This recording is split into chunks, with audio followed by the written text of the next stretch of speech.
Hi, everyone. I'm Carolyn Weitzman. I'm the expert advisor to the Housing Assessment Resource Tools project. I, too, would like to acknowledge that I'm on the unceded and unsurrendered territory of the Algonquin Anishinaabe people. And I want to point out that there are many copies of the report that Margaret Foe mentioned at the last session, and to say that urban Indigenous land back is a form of reconciliation. I'm going to introduce the panel in alphabetical order by the first name, because as Carolyn Weitzman, I always prefer using the first name alphabetical order. So we have Donnie Rosa, who is the executive, he's on the, there he is. Hi, Donnie. Donnie Rosa, who's the executive. Hi, Donnie. Aha. Really you see, this is we do not know one another. We have never met. Mary forbade it. Okay. Hi, Donnie. Donnie Rosa, who is the executive director of Kiaksan Cha-Cha, or Squamish Community Services from Vancouver. We have Reverend Graham Singh. Hi. Sitting next to me, who is the CEO of Trinity Centres Foundation in Montreal. We have Joy Kramer, who is with the Southern Chiefs Organization from Winnipeg. Of course, I'm using all the colonial names, but oh well. On the screen, we have Stéphane Derry, who is the CEO of the Canada Lands Company. Yes, Stéphane, we've met before. And last but certainly not least, we have Vic Gupta, who is the CEO of Create Toronto, an agency that develops municipal land. And I'm going to ask one question of each panelist, and then others can answer if they wish or dare. So I'm actually going to start off with Donnie and ask what most excites you about the potential of Canadian cities? Thank you for that. So I am Donnie Rosa. My pronouns are they and she. And it is a privilege to be up here, and I do see some people who are like me in the crowd, so that's kind of nice to have folks here. What excites me? Well, I want to be clear. I work for a First Nation. I don't speak for any Indigenous people. I don't speak for the First Nation. I have 30 years in municipal government, and I have almost 4 months with a First Nation, and I can tell you, my learning curve has been like this. And what excites me is that with reconciliation being so present and seeing what I see just in this short time with the nation, we have so much that we can learn from how the nations govern. And I'll give you one small example, and I'll come back later, I'm sure, but I've never heard too many, and no disrespect to the politicians in the room or former politicians, I haven't heard too many politicians or administrators talk about doing things for their children and their grandchildren and the next generation and 7 generations. I don't ever go a day that I don't hear about that with the nation. When the government, the nation government, talks about planning, they're talking about their grandchildren. They're accountable to their ancestors. We could learn from that. And that excites me because that learning's right there. Yeah. Thank you so much, Donnie. And I try to think about how I'm going to be a good ancestor, that's for sure. Is there anyone else who wants to add a couple of words about what most excites you about the potential of Canadian cities before I move on to the next question? I mean, I'll certainly comment on that. I think just the fact that we're all in this room today, I think it was Seth that showed that slide of the suburban landscape with nowhere to convene, to create connection, to create community, except your own home. And I think what I find, certainly at the City of Toronto now, is that we are seeing that less and less, that we are seeing placemaking, we are seeing complete communities, we are seeing our land use designations reflect that, to sometimes the frustration of our development partners. And I think that just creates connection. We know how important human connection is to create the kind of vibrant society we need. So that's what really excites me, that we can live, work, learn, play, in these 15-minute neighborhoods, and we're seeing it more and more, and that's exciting. Actually, Vic, I'm going to go to you for the next question, so you get to double dip. What do you see as the one thing that needs to change in order to unlock the potential, and particularly, I'm going to put you on the spot, of government-owned land in Canadian cities? Yeah, thank you for that. I mean, for me, it really comes down to one thing, and I'll break it down into a few aspects of that, and that is alignment. And alignment across governments at all levels, and within governments and within the private sector as well. And I think alignment in three areas. One, on policy. I think we see the objectives of our provincial and federal government sometimes at odds. I think the provincial government generally has a view to create more housing in general, which will lift all boats. At the City of Toronto, we feel a little differently. We think it's important for us to build affordable, deeply affordable, to look at all of the housing continuum. And we need the federal government to share in that view, which we believe they do philosophically. We need all of policies aligned. I'll give you one example. At the CMHC, and I think this is, I think they're working really hard to change this, but the policy objectives of the housing minister are sometimes not aligned with the underwriting rules or the manner in which they underwrite deals at the CMHC. And so we have sites that we are trying to create 99 years of affordability at 80% of the average market rent, and those deals are harder to paper, they're harder to get approved than a 20-year affordability at 100% AMR. So policy goals, more affordability for longer periods, are inversely related to the ability to get the financing, because it's lower risk to only have affordability for 20 years. And the two other things I would add, Caroline, is money, of course. We all need to be aligned around money, and then execution. I think at the City of Toronto, just sort of, I think, a generational transformation in the way we're going to look at our housing report has just been approved by council, led by our new mayor. And, it really talks about creating alignment within the city division so that we can get, everybody kind of prioritizing these housing goals to move these things faster. And I think we need that up and down the value chain. So again, thinking about the long term, as Donnie said, beyond 20 years, which is a flash in a pan, to 99 and multiple generations. Graham, I saw that you had something you wanted to say, so I'm going to give you an opportunity to jump in about the greatest opportunities and constraints that you see around Canadian cities. Thanks, Carolyn. If we go back to 1867, we have a story that begins with the colonial journey of Canada, but marks out a particular type of governance. And with that come religious communities, particularly Canada's historic colonizing religious communities. Most of those churches are on the corner of Main and Oxford in every town in Canada. They are our social infrastructure. They are the places that our nonprofits and charities rely on.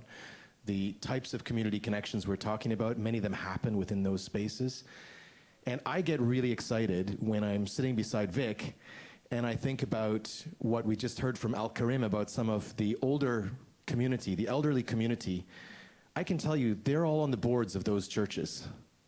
Those same people who we'd love to build a legal basement apartment, they're also holding on to that church on the corner of Main and Oxford. And so I got excited when I heard Al Karim talk about that. And then when I look at the work that we get to do with Create TO, we have the privilege of going and saying, hey, here's Create TO. They want to extend the library, the municipal library, out into your church and build housing above it. And it's the city. You're not going to get a better deal than working with the city.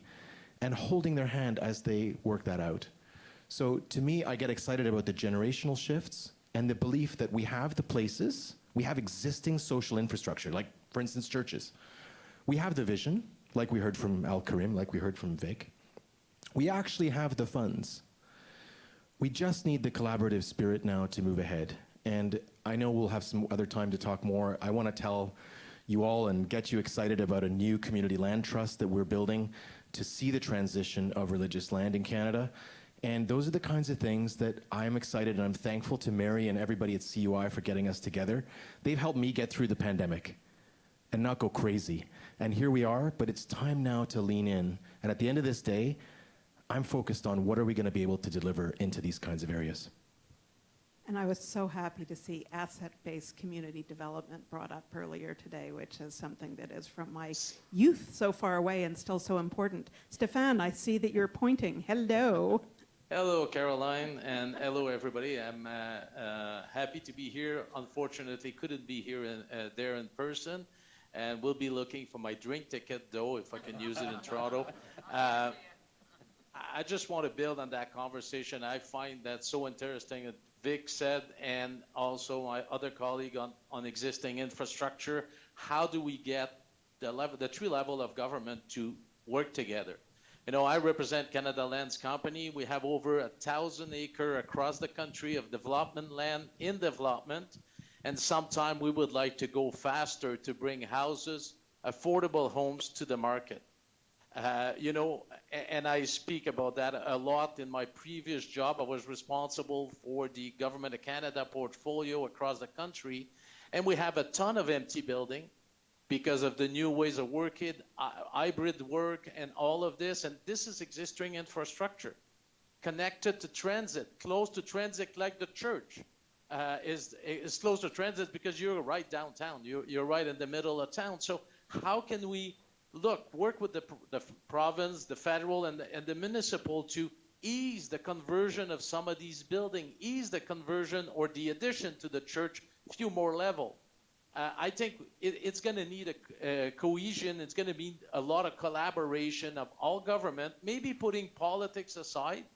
I don't know if there's politicians in the room, but I think we need to put politics aside and say we have a crisis. Let's act on it. And I'm not sure it is more and more suburb area, building the community out and driving cars and all of this, but using the existing infrastructure that we have, or the possibility we have to create not only space for people to live, but I like what Vic said, neighborhood, where people can live, work, and play, and really vibrant community that will last for decades and people will enjoy living in. Thank you for letting me add a little bit to that discussion. Merci, Stefan. Joy, you haven't had an opportunity to answer a question yet. Can I ask you, what assets does your organization bring to help develop the changes we need for Canadian cities? Most of you may not know, but we acquired the Hudson Bay building downtown Winnipeg not that long ago, just over a year ago. And it had been sitting vacant for a number of years. When I was a deputy in housing, we went to look at the building for potentially renting out a floor. I remember the building didn't meet the lighting standards for office buildings. And I was also told the people that own it in New York, they are in the property development business. They have New York rates. You're never going to even be able to rent it, lease the space. And so we left it alone, and it sat vacant after they closed the 2 floors.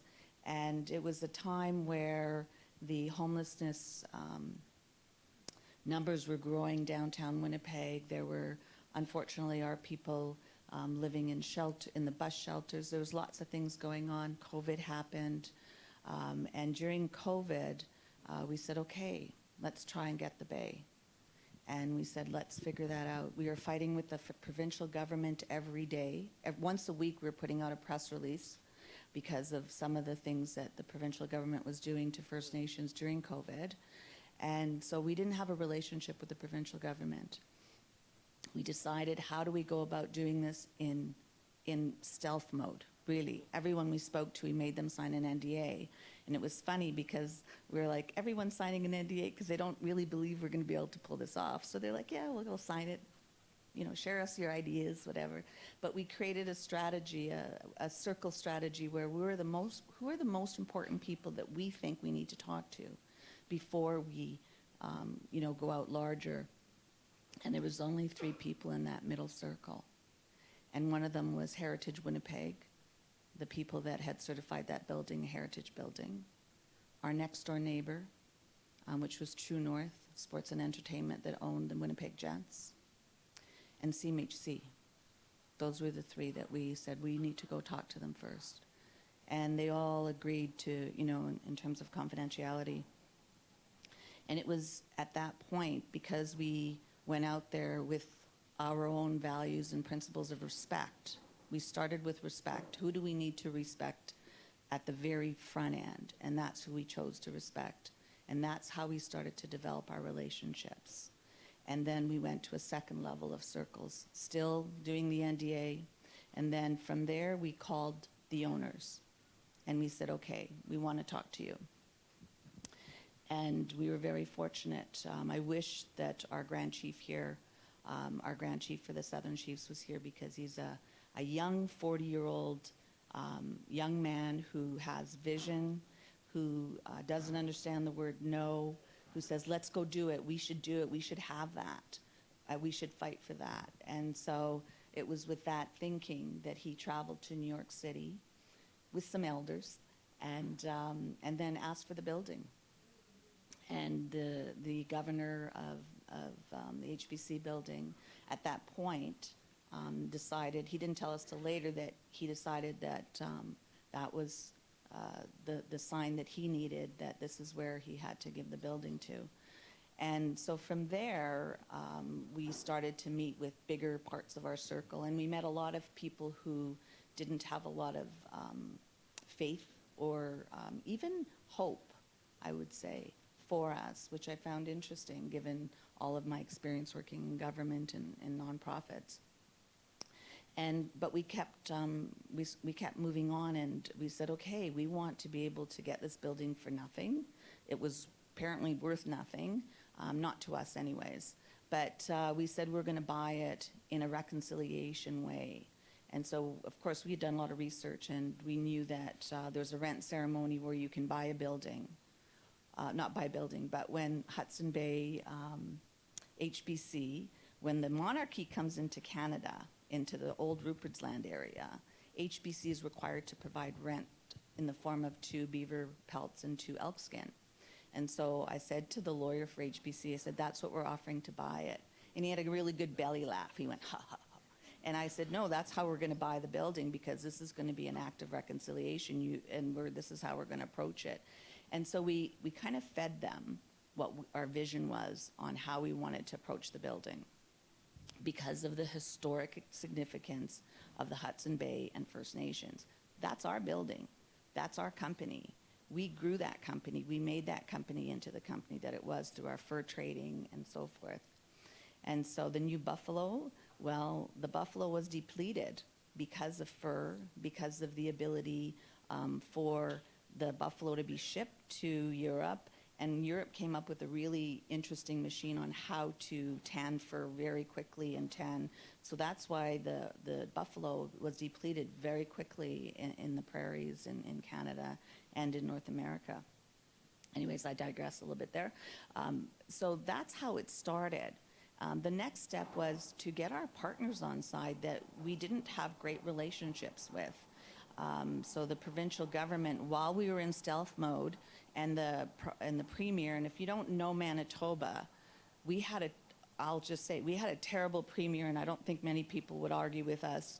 We even had a worse second premier who put on the billboards that they shouldn't search the landfill. If you want us to be the next government, we won't search the landfill. It was just terrible racism right in our face. But nonetheless, they offered up $25 million for anyone who was going to acquire the bay to support the heritage aspects of it, unbeknownst to us that we were negotiating acquiring the bay at the time. So we ended up having somewhat of a relationship with the province after that. It was the city who really wanted to participate and help us because of downtown Winnipeg. It's pretty scary downtown. I drive down there every weekend. Our building is down there. It's not a great place. And our neighbor, True North, they're downtown. They were, and still to this day, are a great neighbor. I'm taking up too much time here, sorry. And we've then because of our neighbor relationship, our respect, we built trust. And now we're working on a major redevelopment of downtown. We're visioning it. We're looking at how we can change downtown. Private sector and First Nations. No government's involved at this point. And so we have big, huge aspirations, but it was based on really just the beginnings of respect and then building on trust. I'll end there. Joy, thank you for that wonderful, inspiring storytelling. Graham, I know you had something you wanted to add, but I'm going to ask you the next question, and what you can do, of course, is whatever question I ask, say what you want to say. What do you most want many decision makers who are here today, and of course there's all kinds of different decision makers, to hear from today's session? Thanks, Caroline. And I will answer that question by responding to Joy and letting her know that what you did, Joy, with the HBC building has had reverberations all across Canada in the work we're doing with seeing religious lands handed back to those who've been excluded from religious narratives. And those include our First Nations, LGBTQ, Two-Spirit-led communities, Black-led communities, women-led communities. And I want to thank you for your inspiration for us specifically in the work of handing back religious land. We have the privilege of serving 3 band councils across Canada in handing church properties back to band council control. Some of that's done in conjunction with the provincial governments in question.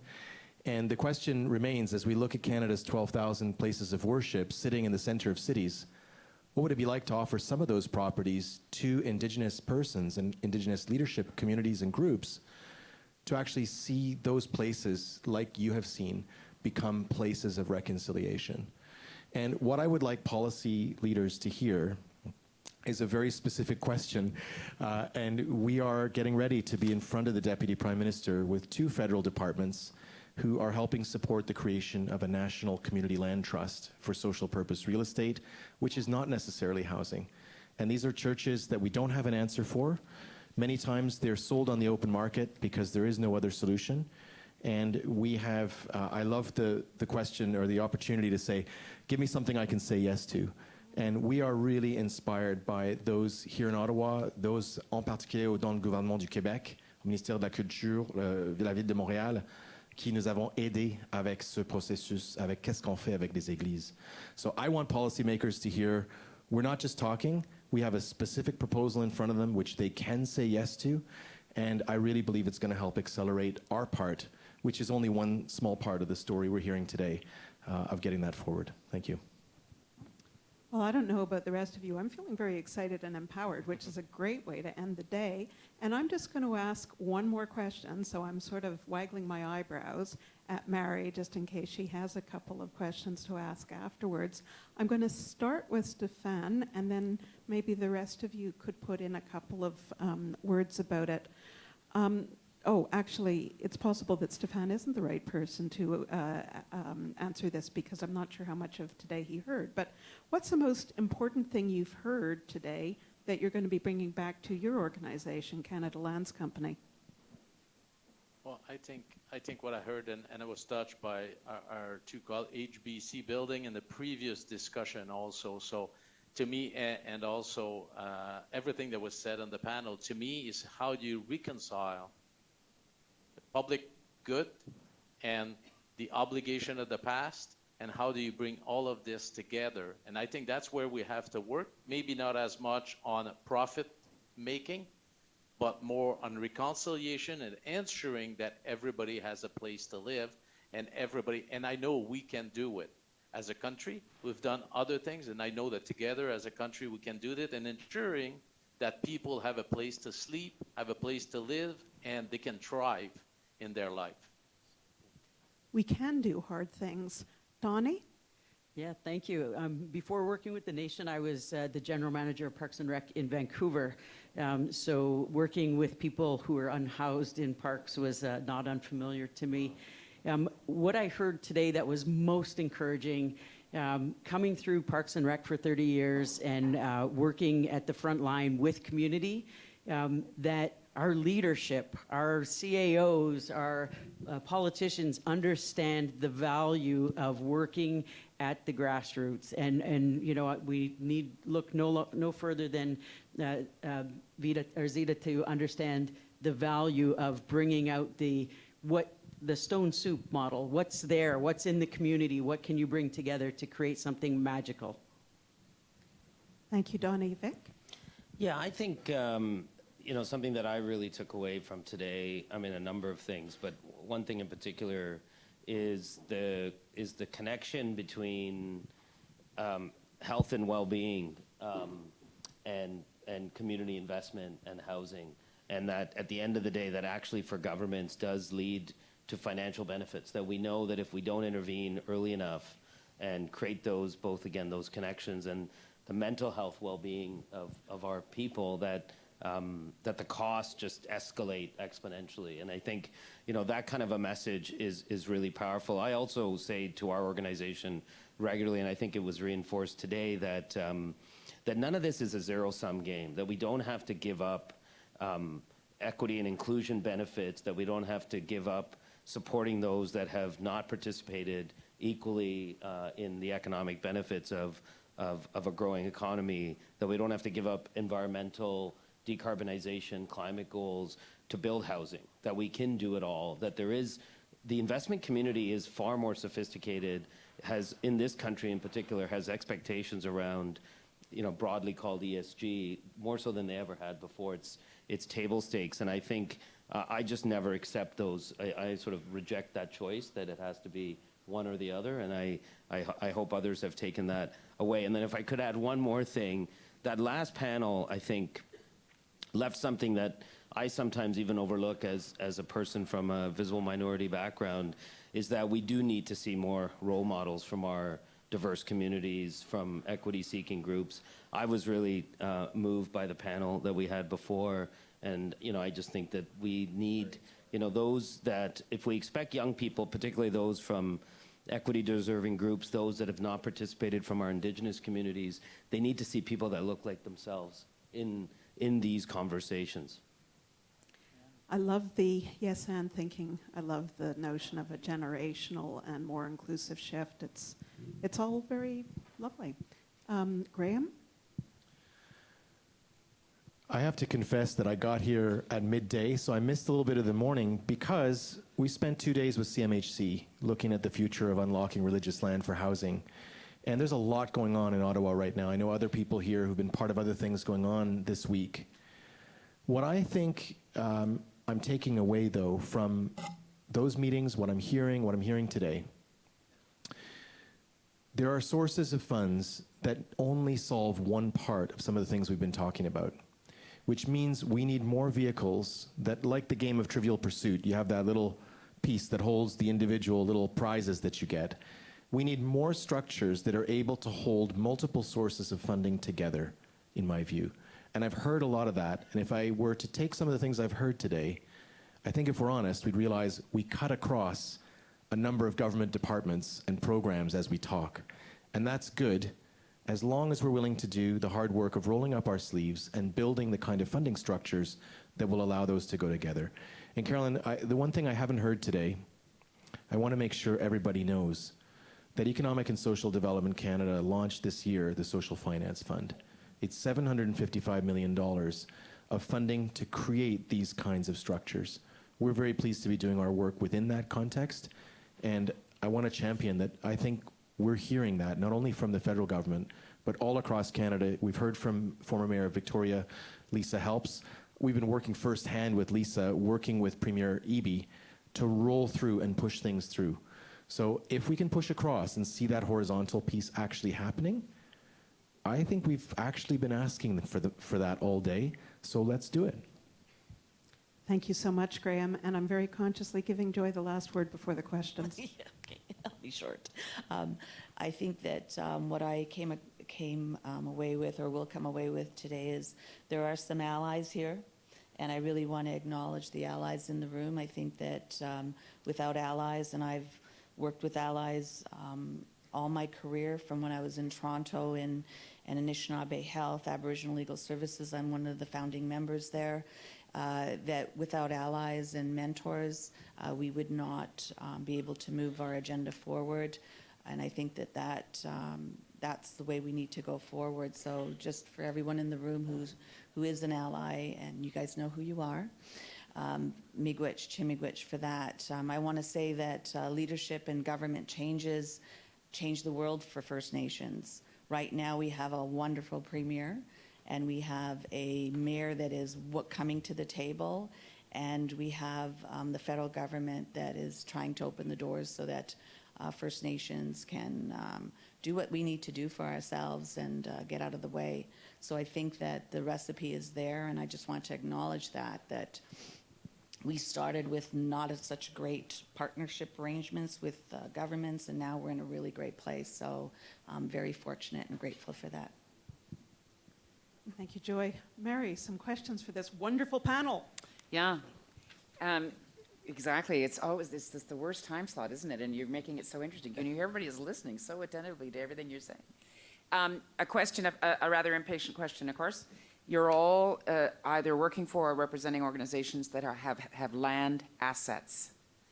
The reason this session was called Leveraging was land. Why has it taken so long for us to get smart about this and realize that we need to deploy land to serve people? Stefan, you want to take that first? Why have we taken so long? I will try to give it a shot, to be honest with you. Land is complicated. Building on it is complicated. Approval is complicated. And to the first point, and I think Vic was talking about how we need to work together. The level of government have to align policy, align willingness. I think we can do a lot better. And I'll give you an example. It takes about anywhere from 4 to 7 years to dispose of a federal asset, but that hasn't been rezoned. It doesn't have the infrastructure on it and all of this. And then you start from there. Then you have to get the approval by the city. And that could take 4, 5, 6 years to have a concept plan approved. And then you need rezoning and permitting and all of this. And that's where I think the collaboration is so important, the alignment of government, of thinking, but also the desire to move and to move fast, especially in the middle of a crisis that we live, because we'll never get over it if we don't move faster on right now, basically. The previous session you didn't hear, Stefan, but it was all about risk. Turned out to be all about risk. And do we have a higher tolerance for risk? Anybody else want to comment on why it's taken so long? Vic? Yeah, I think this is what I talk to my staff about every day. I think the longer it takes at the front end of the development value chain, it's exponentially more at the tail end. And I think Stefan has hit the nail on the head. I mean, it sounds like excuses, but the truth is, building is hard. It's complex. It's high risk, both development risk, construction risk, financing risk. But I think we can do better. I think, our organization, most of you may not really appreciate what Creatio is, but I think the City of Toronto did really something quite special in the creation of this agency, because prior to the creation of our organization, and I suspect it's like this in most municipalities, real estate is not it's not looked at as a strategic asset. It is the land with which programs sit on. And so all of the divisions are busy delivering their much-needed programs to the people of their city. And the real estate just happens to sit there. And so in Toronto, we created a new agency, which is ours, to look at that real estate much more strategically with a view to unlocking it. We've talked a lot about housing, but we also have as an important mandate to ensure that we are building complete communities, so that we are co-locating community centers with libraries, with daycares, and with housing, so that we can optimize the use of that real estate. And so I think a dedicated agency like ours, or other vehicles that are just absolutely purpose-built to zone the land, to come up with solutions strategically, to sit at the intersection of the public and the private and the not-for-profit sector, to really enable it. And when I talk about alignment, I really talk about it from a first-hand perspective, because we sit with CMHC, we see sometimes the delays in the approval or the lack of alignment, the linearness with which everything happens, if that's a real word, linearness. But it's a sequential thing instead of things happening in parallel. And You- so, I mean, I hear you, and I know both of you are very sophisticated guys, but nobody really cares, you know?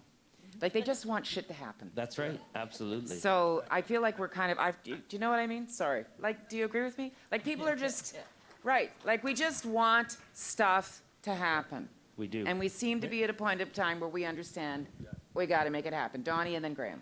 I was just going to say that Squamish Nation went to court to earn their own land, earn their own stolen village back, and now are developing it, and they can develop it faster than the city can. They're building 6,000, we're building, I'm with them, 6,000 units. 250 will be Squamish Nation members. The rest will be market value for the community to meet a need in the community. They got a sliver of their land back, and still the local community took them to another court to fight to say, well, you can't develop it now. You can't develop it like you want to. And so maybe that's why it's taking so long. Yeah, yeah. Graham. I have a terrible answer, Mary, that's going to need some wine. Well, that's coming. I think we got our theology wrong. Okay. I think we misunderstand how we are as human beings in creation, living in this planet with each other.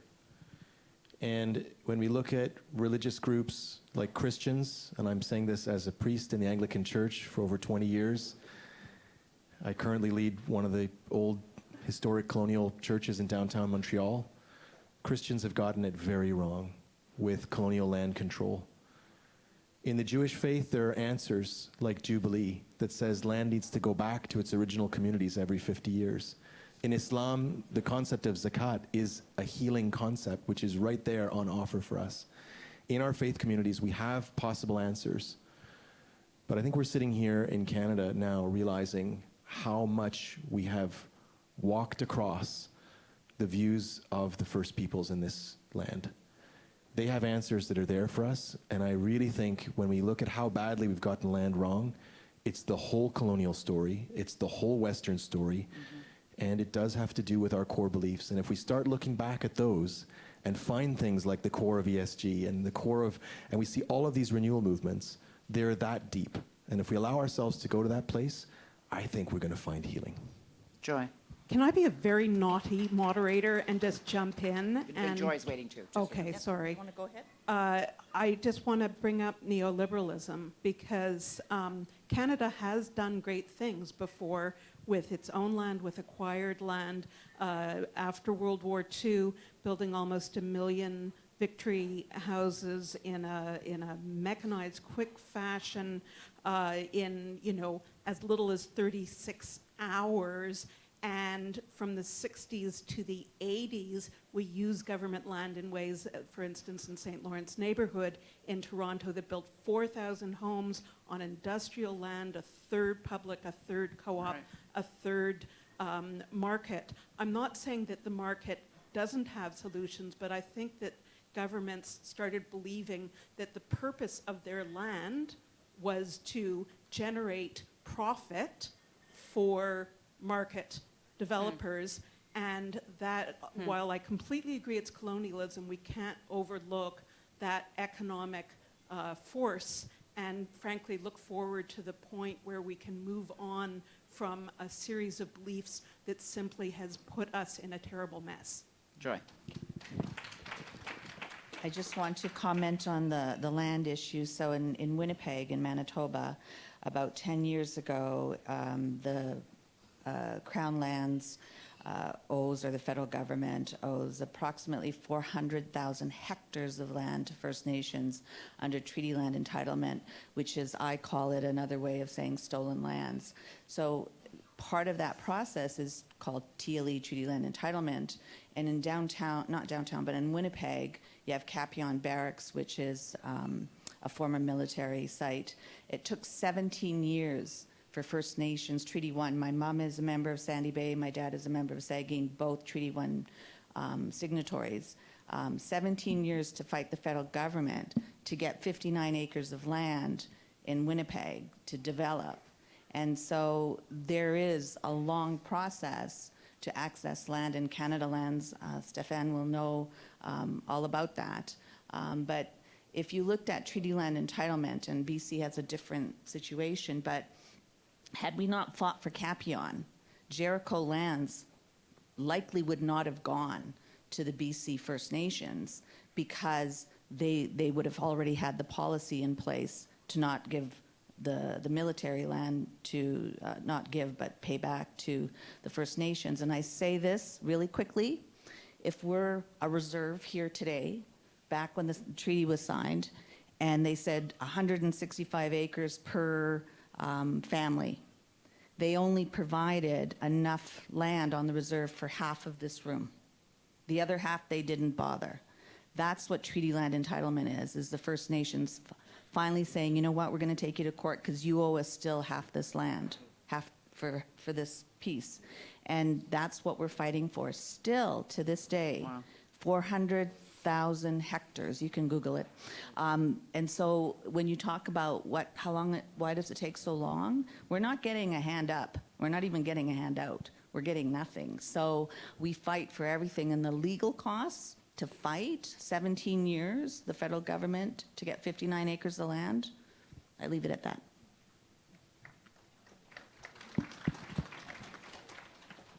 Go ahead. Or do you want me? I'm happy to pass to you for your wrap up. Oh, I get to wrap up. You can wrap up. Or I can Okay. wrap up. No, Whichever. you wrap up, honey. It's your day. I'll wrap up, okay. Honey. Same to you, honey. So, none of this is easy, obviously, and I appreciate people's patience. You guys get to sit here while I do the thanks. Stefan, you're going to listen to me do the thanks for the whole day. Thank you. Thank you to you for your patience.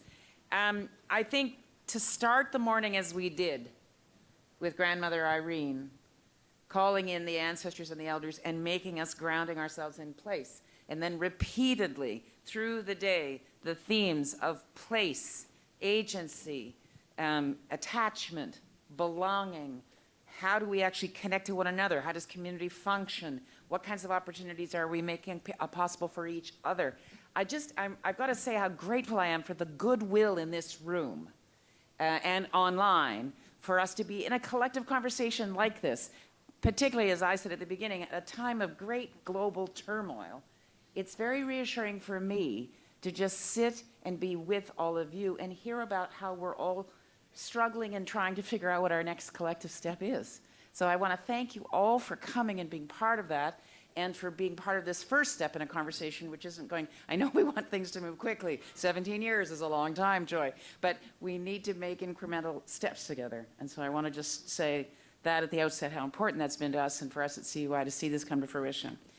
I need to read to you all the sponsors. I'm going to read them really quickly, and I'm going to ask you to stand if you're affiliated with these sponsors, because it just demonstrates how, and that means some on the stage will have to stand, how wide this tent needs to be, and we need to continue to be. So the sponsors for this, all the staff of the Canadian Urban Institute, we're a mighty little band. Could you stand up? All the students who work for with the Urban Institute, all the interns that work with the Urban Institute, all the senior fellows that work, all the associates that work, all the board that works. Where's the board? There's a few board members here. And can you stand, or you're too tired to stand? Or stand? Then we've got the School of Cities. If you're from the University of Toronto School of Cities, could you stand? RBC, could you stand?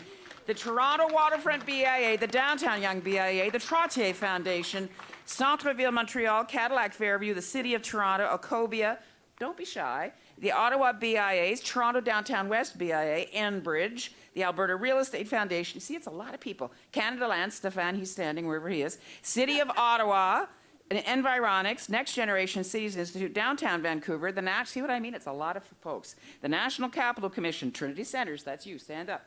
The Suncor Energy Foundation, Centertown BIA, Spark Street BIA, and the Mall Authority, Zach Vanier BIA, Downtown Rideau. See, it's a lot of groups. The Canadian Global Cities Council, that's all the chambers of commerce of the large cities across the country. They're in. The University of Windsor. Where is the Windsor table, that little disruptive group of you? University of Windsor Law City Center. The Urban Land Institute. Richard, are you still there? There he is. There he is. The University of Calgary, the School of Architecture, Planning and Landscape. ICLEI, where are my pals from ICLEI? They're right there. Evergreen, where's Evergreen? Is Jen still here, and Martin? Downtown Winnipeg Biz, Shorefast, I don't know whether you're still here, Concordia, Downtown Calgary, and then, what you all have been waiting for, the reception has been sponsored by the National Capital Commission and the City of Ottawa, and they are here. And thank you for buying us a drink. The drink tickets, always important. Where the drink tickets are, where are they? Laura has them. Laura has them. Oh, well, they're coming to you. Here's the deal. You return your headset, and you get a drink ticket. All right? Because we really don't want those headsets going into the bathroom with you or onto the LRT where they might never come off. I just want to say how appreciative I am that we took the risk to come and do this in Ottawa. I think it was really important that the first time we try this, we do it here. And so thanks to all the folks in Ottawa for welcoming us and helping make it happen, and to all of you for coming. And I hope next year, if there is a next year, or the next time we do it, if we come back to Ottawa, let's double the room. Let's make sure we have more diversity. Let's make sure we have more representation, because it's such a rich conversation. And I know you're all going to go home tonight, and you're going to send people little notes and say, I was so glad to meet you. And you're going to remind others as the next few weeks roll by and we get all this mounted online to go and watch it, because I think there's lots and lots of value that will take a long time for us to digest. Today we released this little effective doorstop. This is at the Crossroads, Maximizing Possibilities. Many of you are in it. It's lovely. It's not a consensus document. It's not even really a collaborative document. It is a strong provocation from a lot of smart folks who are in the trenches doing real work and making real differences to their communities. And that's what we're so appreciative of. That's what this great work that we're all engaged in is, making the connection between people and places and possibility. I wouldn't want to leave you without quoting Jane Jacobs. It's my own little paraphrase. Last chapter of Death and Life of Great American Cities, the kind of problem a city is. My paraphrase of that is, problems in the city is work that still needs doing. So let's get busy. Thanks for coming. Have a drink. Thank you very much, everybody.